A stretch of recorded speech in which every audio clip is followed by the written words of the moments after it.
আসসালামু আলাইকুম। প্রিয় দর্শক, অন্য মঞ্চের আলোচনায় আপনাদের সকলকে আমন্ত্রণ জানাচ্ছি। জেনারেল ওয়াকার, তুমি রাষ্ট্রটা যেই ক্ষতি করলা বাবা, এটার জবাব তুমি কিভাবে দিবা? কি কি অত্যাচার নির্যাতন যেগুলা করেছো সেগুলার কি পরিণাম তুমি ভোগ করবে? এটা আমি কল্পনাও করতে পারি না। তুমি তো পালিয়েও বাঁচতে পারবে না বাবা, পালিয়েও বাঁচতে পারবে না। এমন নয় যে সেনাবাহিনী তোমাকে বাঁচাবে, তুমি সেনাবাহিনীর জন্য কিছু করো না, তুমি যা করেছো হাটহাজারী মাদ্রাসার জন্য করেছো। জেনারেল ওয়াকারুজ্জামান ইসলাম নিয়ে কথা বলেছেন। তিনি যে একটা ইসলামিক রাষ্ট্র চান, তিনি সেই বক্তব্যে বলেছেন যে বক্তব্যটা ভালো বলতে হবে একদিক থেকে, কিন্তু যেটা উনি বলেছেন যে নামাজের মধ্যে বিদাত, দুয়ার মধ্যে বিদাত,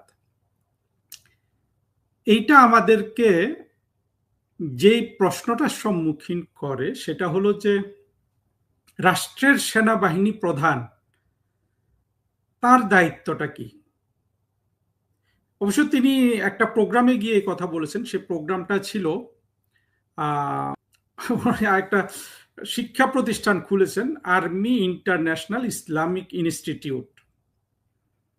সেটা আরো কিন্তু খবর হিসাবে আমাদের জন্য দূষণীয় খবর হিসাবে, এটা আমাদের জন্য আরো খারাপ। অর্থাৎ উনি আগে আমরা জানতাম যে ঢাকা শহরে প্রচুর ইংলিশ মিডিয়াম মাদ্রাসা আছে। ওয়াকারুজ্জামান এখন ক্যান্টনমেন্টের মধ্যে ইসলামিক স্কুল বা মাদ্রাসা উনি স্থাপন করলেন। বিভিন্ন জায়গায় এই মাদ্রাসাগুলো হচ্ছে, যেটা বোঝা গেল ওনার এই অনুষ্ঠান থেকে। সেখানে তিনি কি শিক্ষা দিবেন সেটা বলেছেন। তিনি বলেছেন যে মানে ইসলামিক শিক্ষা এবং আধুনিক শিক্ষা দিতে হবে। অর্থাৎ ইসলামিক শিক্ষা তাহলে কি অনাধুনিক শিক্ষা, সাথে যে আধুনিক শিক্ষা দিতে হবে? আপনি প্রশ্ন করলে আসলে শেষ করতে পারবেন না। আমাদের কাছে যেটা বড় বিষয় হয়ে দাঁড়িয়েছে, আমি মনে করি যে আমার এই আজকের বক্তব্যটা অত্যন্ত গুরুত্বপূর্ণ। আপনারা হয়তো গোছানো বক্তব্য পাবেন না, কিন্তু রাষ্ট্রের জন্য এই জিনিসটা অত্যন্ত গুরুত্বপূর্ণ। প্রথম কথা হলো যে জেনারেল ওয়াকার যে রোলটা প্লে করছেন, এইটা তো হুজুর আব্দুর রাজ্জাক বিন ইউসুফের প্লে করলে ঠিক আছে।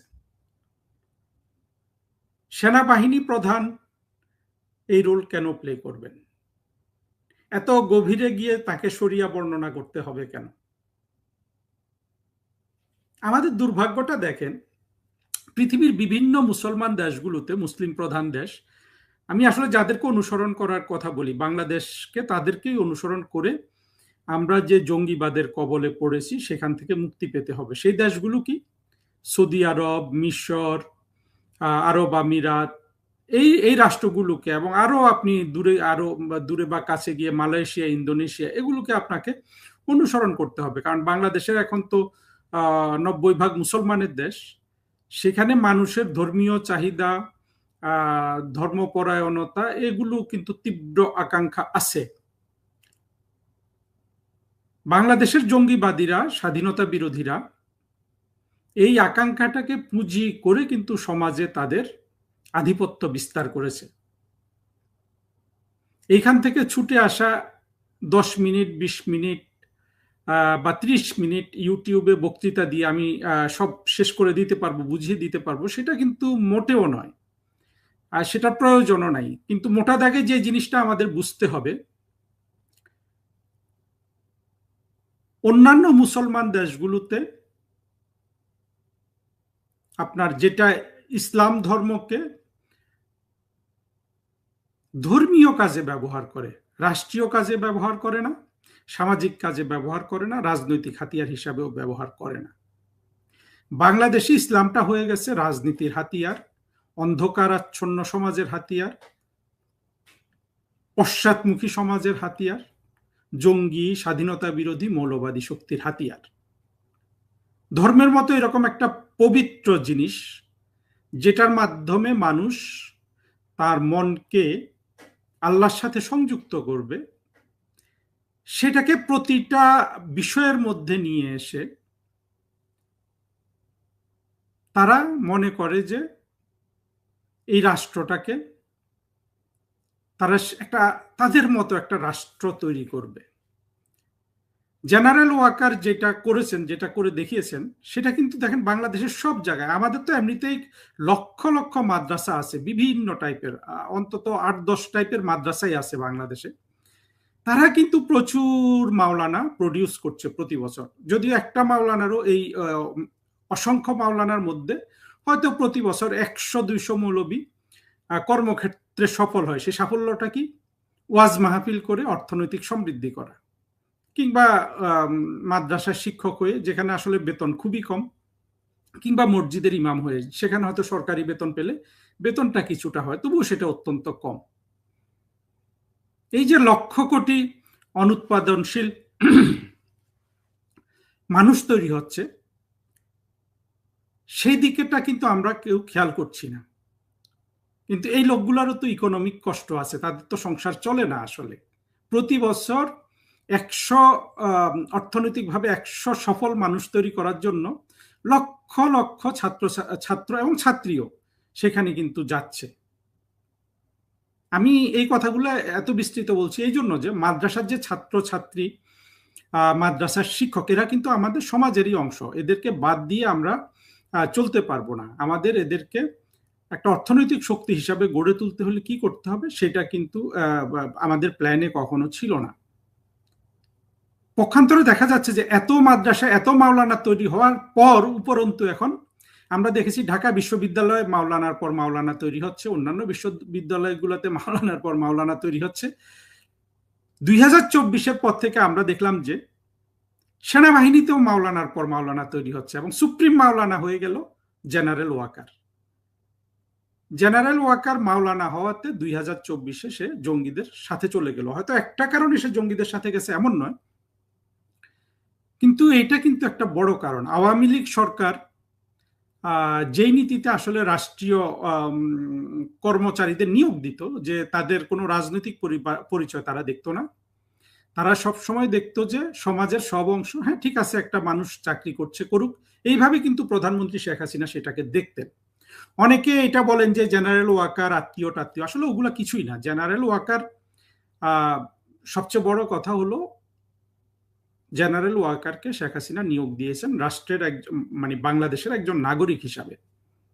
অথচ দেখেন বিএনপি কিন্তু নিয়োগ এইভাবে দেয় না। কোনো বিএনপি আজ পর্যন্ত যে কয়টা নিয়োগ দিয়েছে, আপনারা দেখবেন যে আগে যেই পদগুলোতে সরকারি কর্মকর্তারা চাকরি করত, নিয়োগ পেত, সেখানে বিএনপি কিন্তু তার দলীয় লোক নিয়োগ দিচ্ছে। একেবারে সিটি কর্পোরেশন থেকে শুরু করে বিভিন্ন সংস্থা রাষ্ট্রের, যেগুলোতে আগে অ্যাডিশনাল সেক্রেটারি বা জয়েন্ট সেক্রেটারিদের নিয়োগ দেওয়া হতো, সেখানেও কিন্তু তারেক রহমান তার দলীয় লোকজন নিয়োগ দিচ্ছে। কিন্তু আপনারা দেখবেন যে তারেক রহমানের সরকার আসার পর থেকে এই যে নিয়োগগুলা, এটা নিয়ে কেউ কিন্তু একটা টু শব্দ করে নাই যে তারেক রহমান একটা এমনভাবে দলীয়করণ করছেন, আসলে রাষ্ট্রের চেহারাই কিন্তু তিনি বদলে দিচ্ছেন। কেউ কিন্তু একটা শব্দ এটা নিয়ে বলে নাই। তার মানেটা কি দাঁড়ালো? তার মানে হলো যে 2024-এর জঙ্গি উত্থানের পর মানুষের আসলে সব গা সওয়া হয়ে গেছে। একদিক থেকে তো জঙ্গি এবং তাদের সহযোগীরা আছেই, তারা তাদের মতো করে চলছে, তারা যেভাবে হচ্ছে, তারেক রহমান যা করছেন, জঙ্গিরা যা করছে, সেটা মেনে নিতে হবে। বাকিদের কিন্তু গা সওয়া হয়ে গেছে যে এগুলোই তো হবে, এগুলাই হওয়ার কথা। কিন্তু শেখ হাসিনা সরকারের সাথে যদি আপনি তুলনা করে দেখেন, এটা হলো যে রাষ্ট্র পুরাপুরি, রাষ্ট্রের অ্যাডমিনিস্ট্রেশন, সিভিল সার্ভিস, সবকিছু পুরোপুরি কিন্তু রাজনৈতিক লোকজন দিয়ে চালানো হচ্ছে। অর্থাৎ তারেক রহমান অত্যন্ত সচেতন যে তার বিএনপির লোকজনকে অথবা তার স্বগোত্রীয় জামাত, স্বাধীনতা বিরোধীদের রাষ্ট্রের চাকরিতে নিয়োগ দিতে হবে। আওয়ামী লীগের উদারপন্থা কি ছিল? এমনই উদারপন্থা ছিল যে জেনারেল ওয়াকারের মতো, আসলে যে ছেলেটা তার বাবা মা তাকে মাদ্রাসায় পাঠালে, ধরেন জেনারেল ওয়াকারের আব্বা বা আম্মা যদি তাকে কওমি মাদ্রাসায় পাঠাতো, হাফেজিয়া মাদ্রাসায় পাঠাতো, আলিয়া মাদ্রাসায় পাঠাতো, এইভাবে ধরেন তারপরে সে করতে করতে সে হাটহাজারি মাদ্রাসায় পাঠালো, এখানে বের হয়ে এসে জেনারেল ওয়াকার যেই মানুষটা তৈরি হতো, এই একই লোক সেনাবাহিনীতে নিয়োগ পেয়েছে, ক্রমে প্রমোশন পেয়েছে, পেয়ে সেনাবাহিনী তৈরি হয়েছে। একই লোক তৈরি হয়েছে। এটা তো সৌদি আরবে সম্ভব না। সৌদি আরবে তাদের ইসলামিক বিশ্ববিদ্যালয়ে যদি যায়, একরকম ওয়াকার তৈরি হবে। সৌদি আরবের সেনাবাহিনীতে গিয়ে সেনা প্রধান হলে আরেক রকম মানুষ তৈরি হবে। আমাদের দুর্ভাগ্যটা এখানেই যে আমরা যাই কিছু করি, আমরা বিশ্ববিদ্যালয়ে একটা ছেলেকে পাঠাই, বের হয়ে এসে কিন্তু একজন হাটহাজারি থেকে, তাকে হাটহাজারিতে পাঠালে যা তৈরি হতো সেটাই তৈরি হচ্ছে। সেনাবাহিনীতে পাঠাই, তাকে সেনাবাহিনীতে না পাঠিয়ে হাটহাজারিতে পাঠালে যা তৈরি হতো সেনাবাহিনী থেকেও তাই তৈরি হচ্ছে। এটা রাষ্ট্রের জন্য কতটা দুর্ভাগ্যজনক সেটা কিন্তু কেউ বুঝতে পারছে না। এখানে যারা বাংলাদেশকে তালেবানি রাষ্ট্র করতে চায় তাদের অবশ্য সুখের অনেক কারণ আছে, যে তারা তো আলহামদুলিল্লাহ পড়বেই। এই যে আফসারি কিংবা তারেক মনোয়ার, এখন তারা যে পড়ে তাদের নিজেদেরও তো অভ্যন্তরীণ কোনো নৈতিকতা তো নাই। রফিকুল্লাহ আফসারি আপনারা দেখেছেন কিভাবে জামাতের যে সদস্য গাজী নজরুল ইসলাম, সে একটা শিশুকে নিয়ে একটা হোটেলে ধরা খেয়েছে, একটা মেয়ে শিশু, সেটাকে সে তার মতো করে জায়েজ করে দিচ্ছে। সমস্যাটা কোথায় জানেন? সমস্যাটা হলো যে ইসলাম ধর্ম রক্ষা করছে কিভাবে সৌদি আরব বলুন, মধ্যপ্রাচ্যের দেশগুলো বলুন, সেখানে ইসলাম ধর্মে কি পড়ানো হবে, মানুষকে ধর্মীয় শিক্ষায় কি কি জিনিস পড়ানো হবে, কোন জায়গায় ধর্মীয় গুরু তৈরি হবে, কোন জায়গায় অন্য পেশার মানুষ তৈরি হবে, প্রতিটা জিনিস কিন্তু রাষ্ট্র নিয়ন্ত্রণ করে।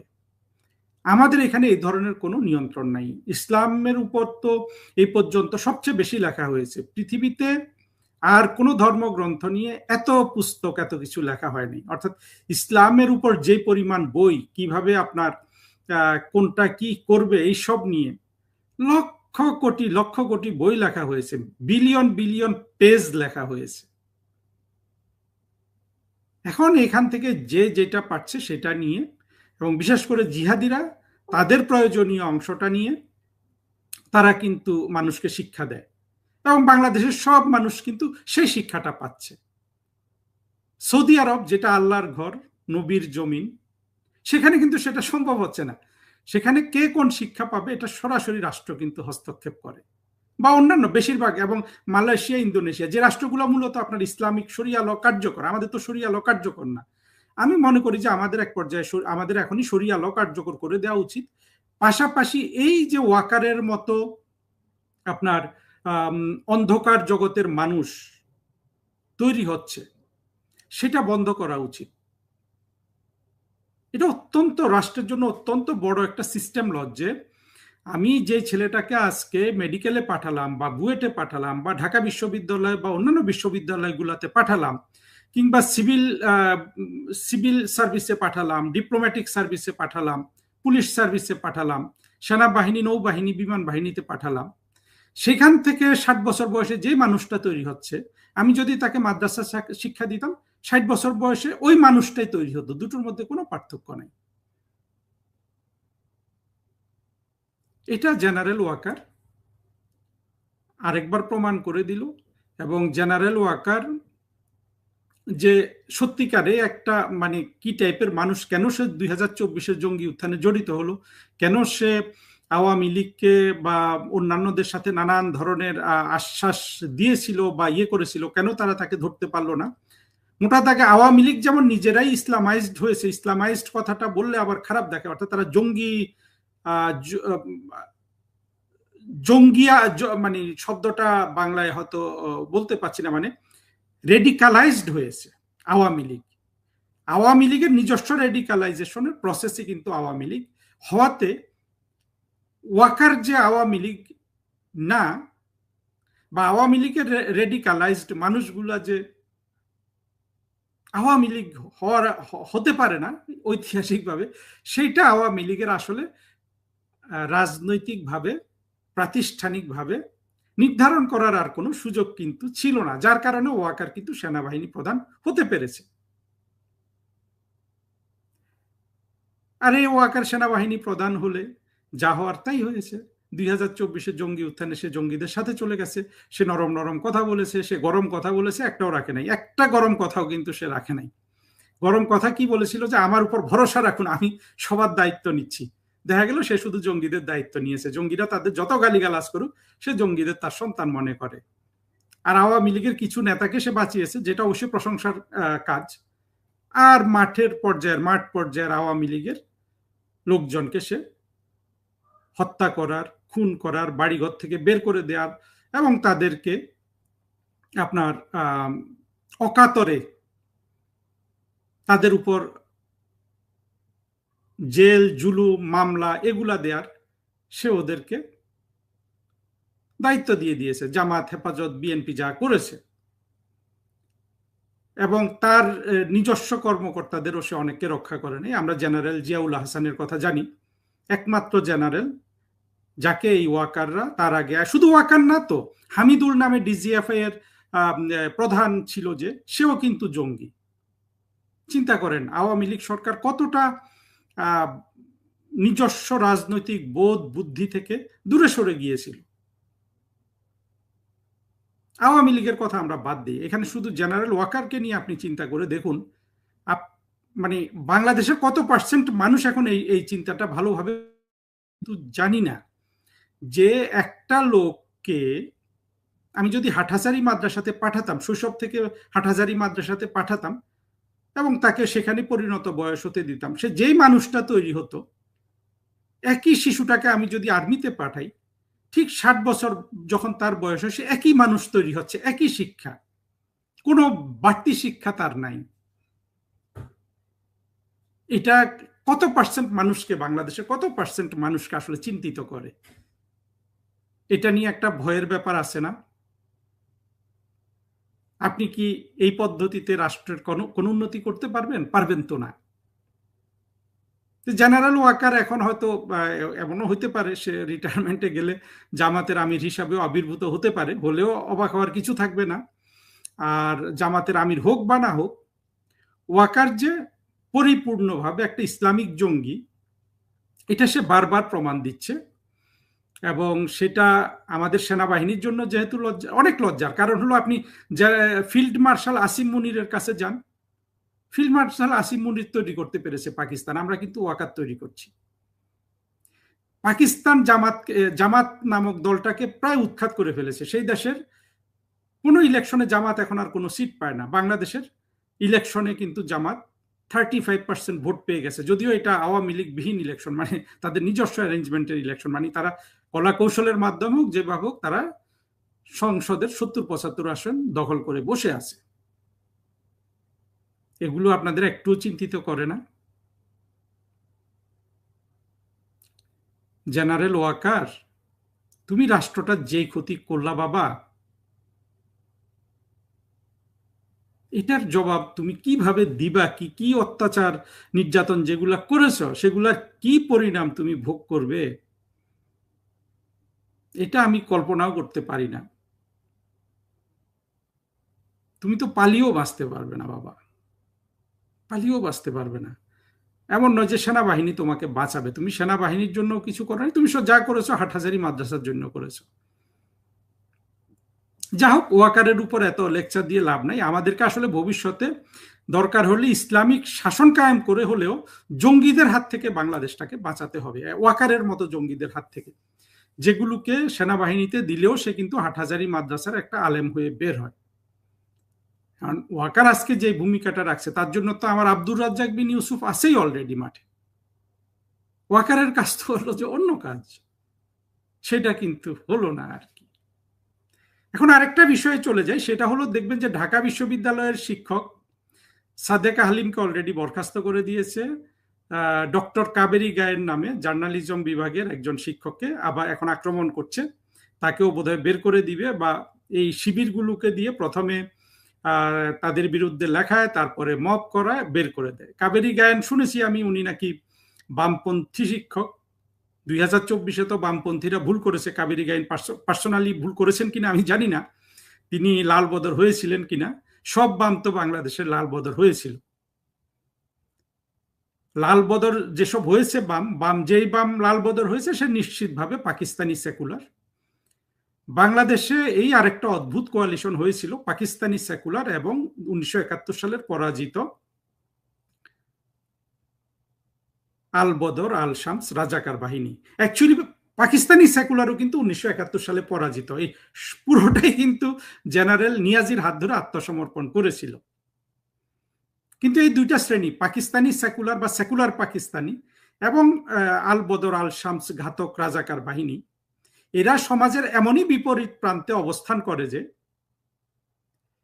রাষ্ট্রটা যখন তারা দখল করবে, এই পাকিস্তানি সেকুলার এবং ঘাতক বাহিনী, মৌলবাদী বাহিনী একসাথে যদি দখল করে, তখন তাদের মধ্যে আবার একটা গৃহযুদ্ধ হবে। যেই গৃহযুদ্ধের অবধারিত পরিণতি হবে এই পাকিস্তানি সেকুলারকে প্রত্যেকের একটাকে করে গলা কেটে মেরে ফেলা। সিরাজুল ইসলাম চৌধুরী, সলিমুল্লাহ খান, মতিউর রহমান, মাহফুজ আনাম, কাবেরী গায়েন, মুজাহিদুল ইসলাম সেলিম, রুহিন হোসেন প্রিন্স, খালেকুজ্জামান, এইভাবে যারা যারা আছে, 24-এর জঙ্গি কি আরো কি কি, রাজেকুজ্জামান রতন, সবার নাম তো আসলে আসে না, এরা সবাই জঙ্গি হয়েছে না, লাল বদর হয়েছিল। রাষ্ট্র যদি ওরা পরিপূর্ণভাবে দখল করতে পারতো, 2024-এ যদি জঙ্গিরা পরিপূর্ণভাবে রাষ্ট্রটা দখল করতে পারতো, যেইভাবে পিনাকি, তাজ হাসমিরা চাচ্ছিল, তাজ হাসমি আবার এখন মানে পক্ষ পরিবর্তন করেছে, এখন সে পুরোপুরি বিএনপির অধীনে চলে এসছে। আর পিনাকি ইলিয়াসকে মনে করি যে ওর মতো আছে, পিনাকি আবার পুরোপুরি জামাতের অধীনে চলে এসছে। বাট তারা তখন একটা কম্বাইন্ড শক্তি ছিল, একটা কম্বাইন্ড ফোর্স ছিল। ওই ফোর্স যেভাবে চাচ্ছিল যে সব আওয়ামী লীগকে মেরে ফেলা, ওইটা যদি হয়ে যেত, মানে একটা উল্লেখযোগ্য সংখ্যক মেরেও যদি রাষ্ট্রটা তারা নিজেরা দখল করতে পারত, তারপরে গৃহযুদ্ধটা হতো কিন্তু জঙ্গিদের এবং পাকিস্তানি সেকুলারদের মধ্যে। এই পাকিস্তানি সেকুলারদের মধ্যে কিন্তু আবার বিএনপিও আছে।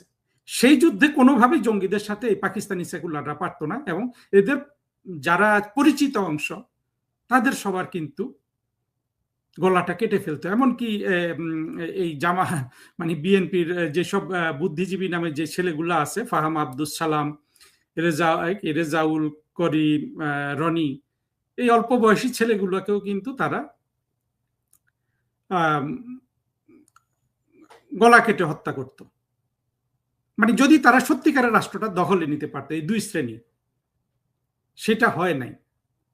কিন্তু সেটা না হলেও এই যে কথাগুলো বললাম, এটারই আপনি প্রমাণটা দেখতে পাবেন। এই যে অধ্যাপক কাবেরী গায়েনকে পেছনে এখন এই জঙ্গিরা শিবির লেগে গেছে, হয়তো তিনি বরখাস্ত হয়ে যাবেন। এইভাবে 232 শিক্ষককে নাকি ক্রমে বরখাস্ত করে দেয়া হবে। অর্থাৎ ঢাকা বিশ্ববিদ্যালয় তো এমনিতেও কিছু নেই, তারপরেও যা কিছু এই যে মোটামুটি প্রগতিশীল শিক্ষক আছে, তাদের সবাইকে বের করে দেওয়ার একটা চূড়ান্ত ব্যবস্থা তারা করছে। এবং বিএনপি কিন্তু এই ধরনের কোনো প্রজেক্টেই বিএনপির কিন্তু না নাই, বিএনপি এগুলোকে সব হাঁ করে দিয়ে যাচ্ছে। রাষ্ট্র কোথায় যাচ্ছে? এই যে রাষ্ট্রের দুরবস্থা, আজকে রাষ্ট্র পুরোপুরি একটা জঙ্গি উৎপাদনের কারখানা হয়ে গেছে। আমরা যারা ভেবেছিলাম যে তারেক রহমান একটা সুন্দর বাণী দিয়েছিলেন যে বাংলাদেশ হবে সবার, একেবারে সুন্দর